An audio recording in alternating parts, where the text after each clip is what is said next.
Ladies and gentlemen, welcome to Securing Futures.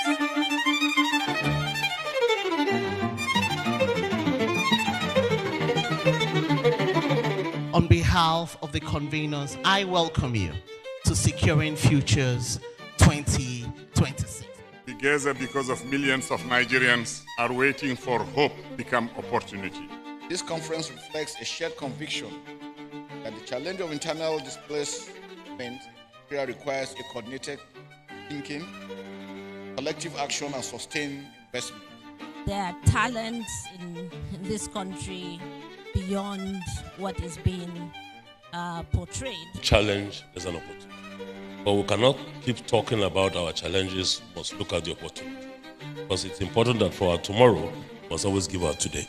We provide services and people come in to provide services for international markets. So they are employed by companies across the world. So we have to secure the people. And that's what we have done. It's been a pleasure to be here over these past 2 days, talking about the role that the private sector can play in supporting forcibly displaced, internally displaced people. For us to actually engage, provide livelihoods for the people of the Northwest. Government must put his money where his mouth is. And we are not seeing a lot of that happening.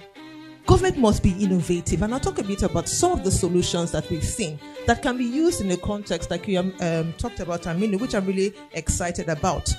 And then you can now start talking about other layers of commercial capital that can come into impact investment. That shows you the opportunity within the livestock sector. And that's why if we're able to commercialize that sector, we are truly going to be able to do two things with the IDPs. Number one, to prevent us from having, IDPs, and to empower, people who are already displaced. The actual guardrails are the security services and the media. So they play a very critical component about how perception is generated.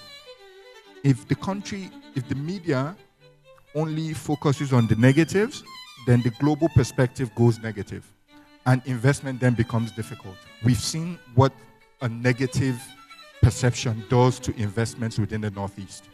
So I think, when you give the news, it's always negative.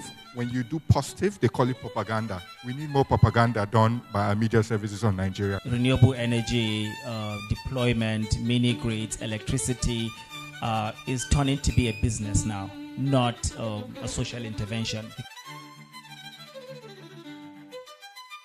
The violent extremism always have a root cause. And some of these root causes could be economical. It could be perceived marginalization. And it could also be poverty. And as long as these root causes are not addressed, we will just not be getting it right.